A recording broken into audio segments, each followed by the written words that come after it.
Hi everyone, welcome back to my channel. My name is Carly and I'm a mixed media artist who specializes in ink work, gouache, and sometimes I do digital painting. So in this video, I am doing a pet portrait of my leopard gecko named Cheeto.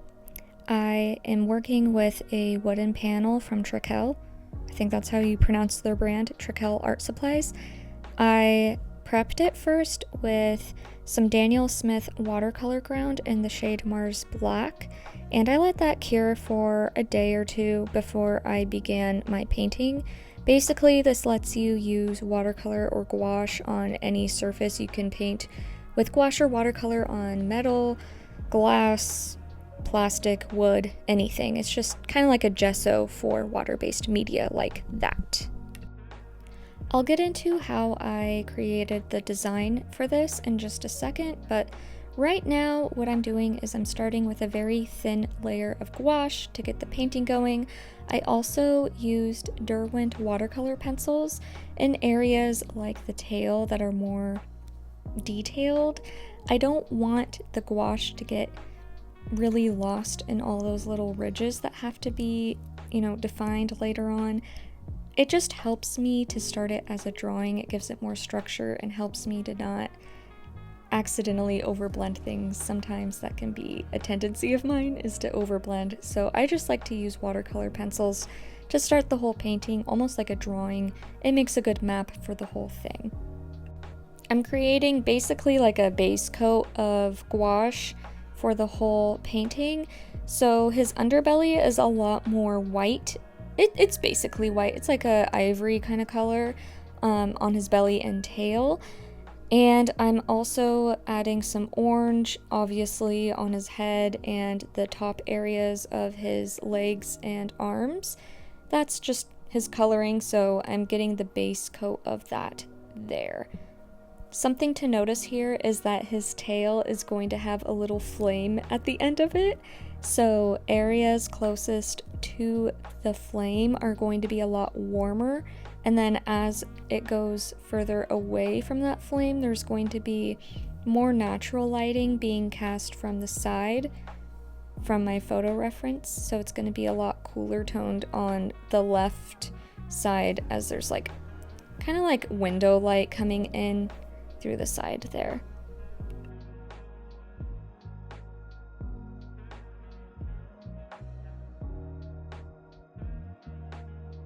So I'm definitely building up the layers to be a lot more thick. I want to commit to him being orange because that is his color, he is orange. But I'm putting a lot more emphasis of that saturated orange color and yellow in some spots in areas that are closest to the flame, like his knee that's right above the flame, as well as the right side of his tail that's curled in. That's also getting a lot more of that warm light that's literally right next to it. Candlelight, if you're in a room that has natural light also, it's not gonna go super far. So areas that are closest to it are really gonna get more of that orange warm lighting, versus if you had the lights turned off or you're in a dark room, you're definitely gonna get a lot more orange light overall that's very dim. Because it's such a small flame, it's going to be very dim. It's going to be more localized to that area versus kind of warm lighting throughout the whole piece. I hope that makes sense. So that's going to be centered more around the tail, the right knee, the wing little spike that's going to be closer to that flame, and just areas like that. The left side of his tail, I'm going to leave that a little bit more ashy or cooler toned because, again, there's some natural light on the left side of the painting coming in.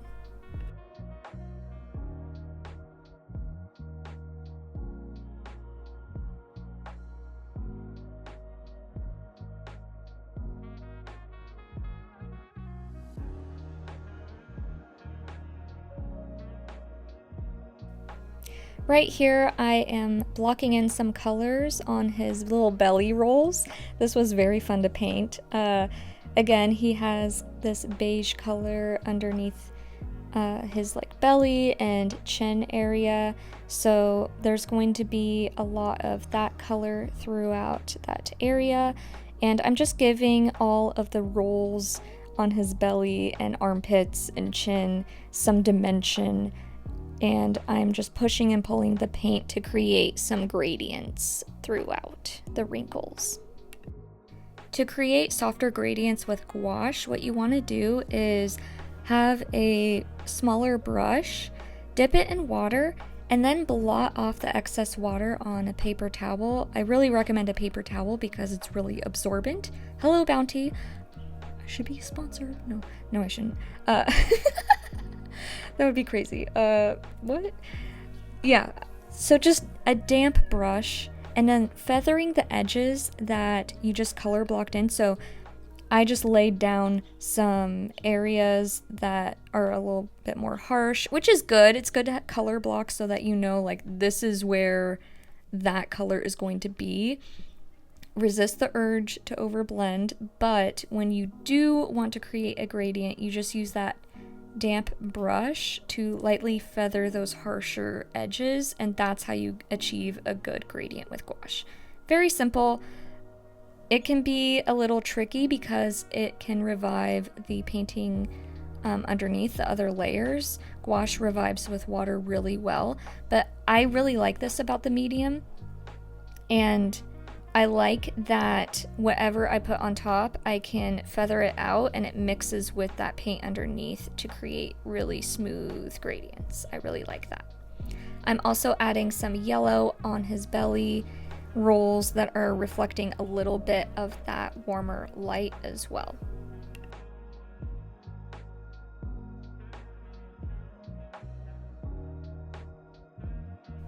This part I was having a little bit of difficulty with because I realized there is natural light coming in, but the local color of his tail, so like the color that it is like this beige color. So I was trying to create the color that it is, which is this beige color, right? Which is kind of more warm toned. So I'm adding that in. But later on, I do add in blue and end up changing my mind about that because upon further inspection on my reference photo, and also because I like to make my life harder with multiple light sources of different kinds of lighting, I end up adding more blue to kind of show the natural light coming in. Natural light is a lot more cool toned than like a candle light. Candle is a lot more warm. So just know later on I do change this, but yeah.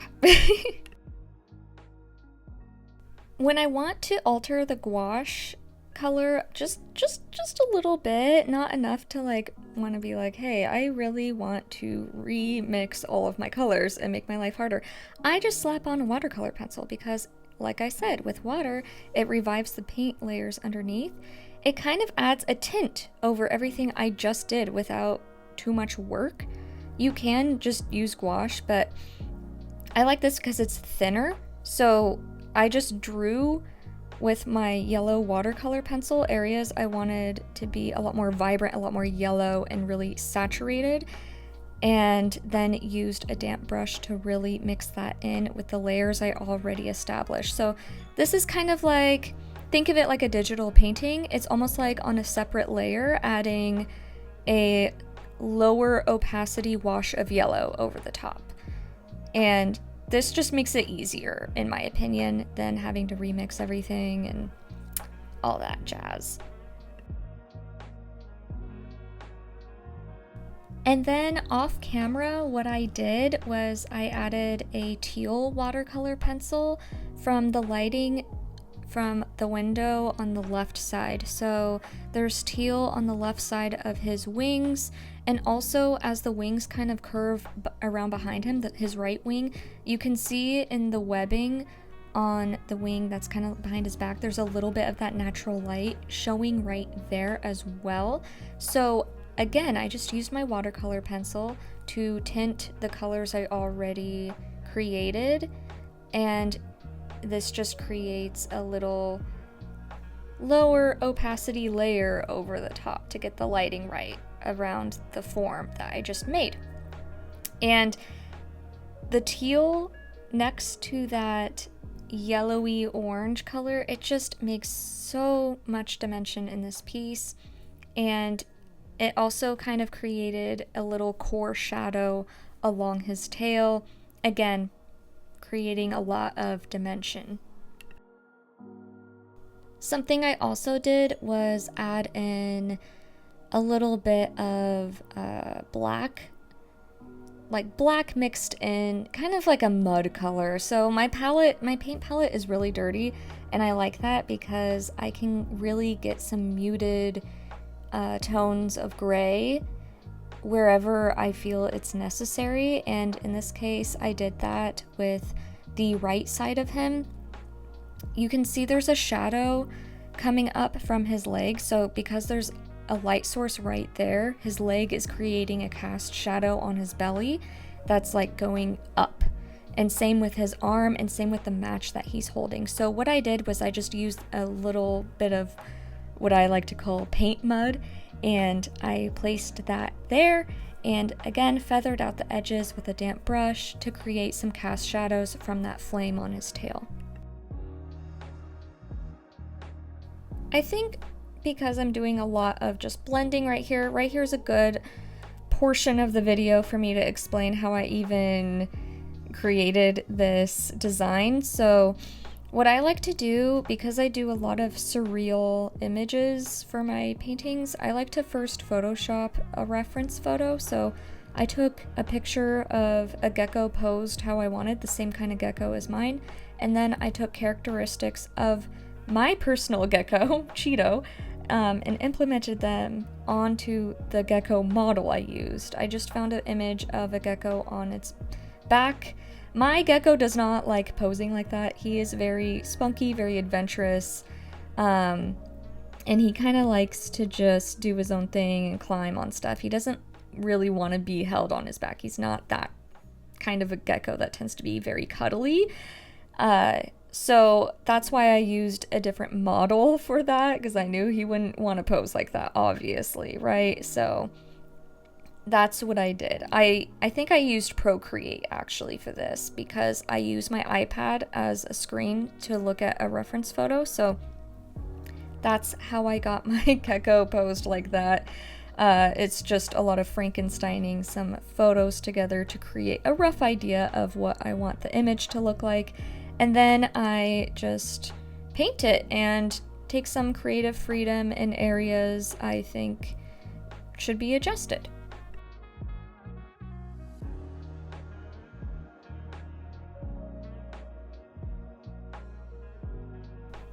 Something else to note here is that my leopard gecko has a lot of spots on his back and on top of his head and arms and legs, and I did not put those in yet because I plan on using watercolor pencils to draw in those spots and then just mix it in with the layers underneath. That way it color matches in the area of the lighting really well and doesn't flatten the piece with like just the same colored spot everywhere. I want the spots to mimic the lighting. So obviously spots in areas that are closer to the candlelight are going to be lighter and warmer, whereas areas where there's going to be natural light, the spots are going to be cooler. The watercolor pencils, again, just make it a lot easier. I don't have to create multiple types of colors for that. I just have to do a thin layer of the spots on top and then just revive it with the layers underneath, and it creates the exact color that I wanted.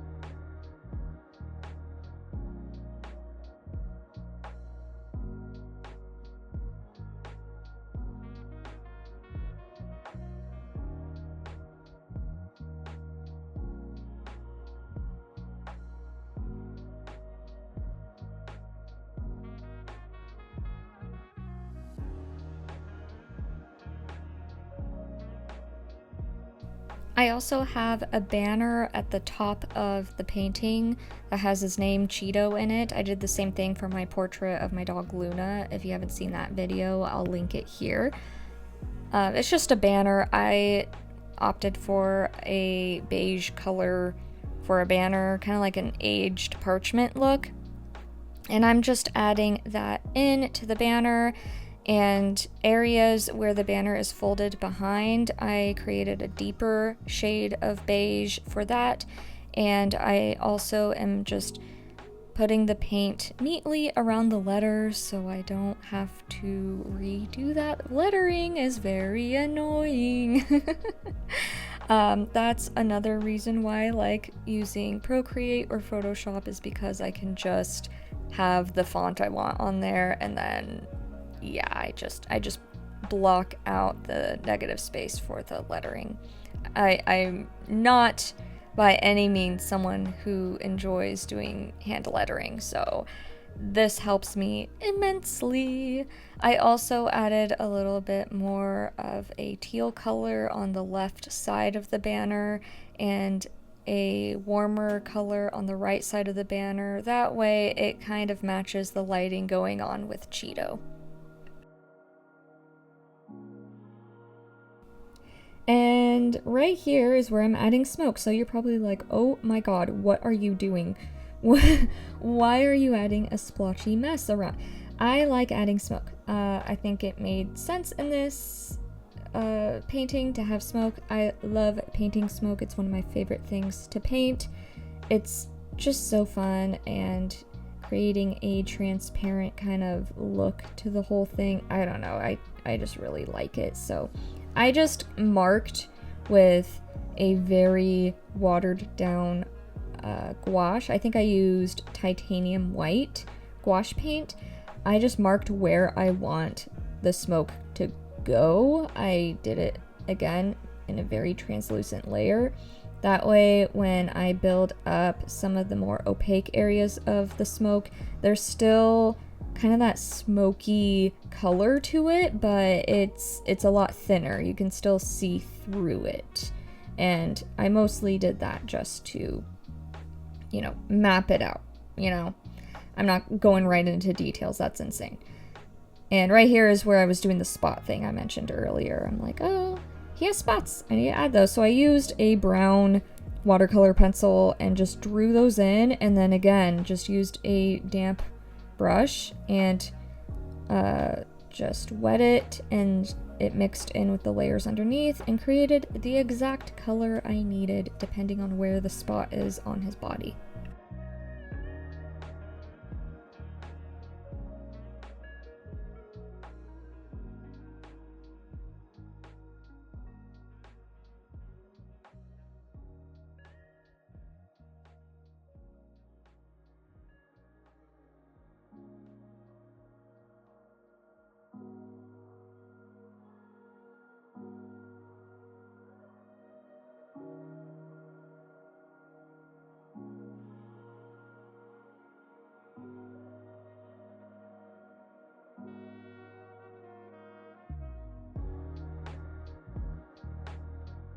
So I did do some of this off camera, but here's how I did the smoke.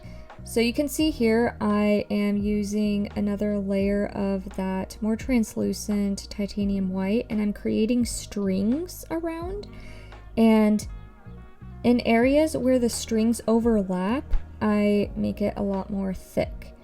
And this just creates, again, that translucent effect. So you can still see through the ribbons of smoke, but there's strings that are more opaque and less see-through. And that's how you get that smoke effect, basically. It's just drawing strings, creating a soft gradient, and areas where they overlap, making those even more opaque. And yeah. I have a whole video that's more step-by-step on how I do this. It's a lot more, I think I explain it a lot better in that video. I show diagrams even on how to even do that. So if you're interested on how to paint smoke using gouache paint especially, definitely check out that video.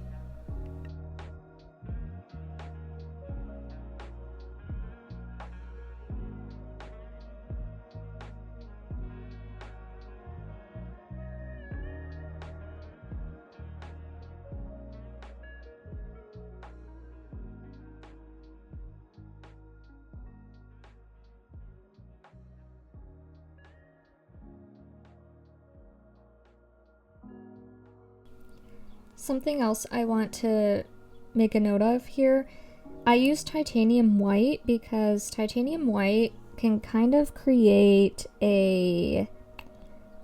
almost like a cooler tone. It's very subtle, but you notice it more when it's against black. It's a little bit more cooler toned. It's not straight up blue. It's not like a straight up blue cast, but it is there. It is there versus something like permanent white is more of like a true white.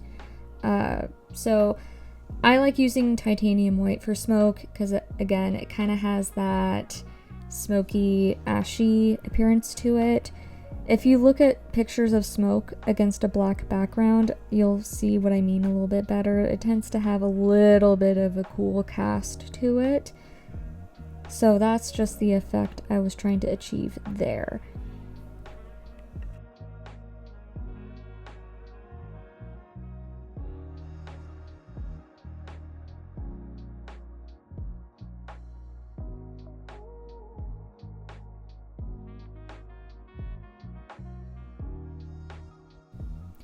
And then all that was left was the minor details, like adding the pupils in his eyes, little highlights in his eyes, the red match, and creating some form there.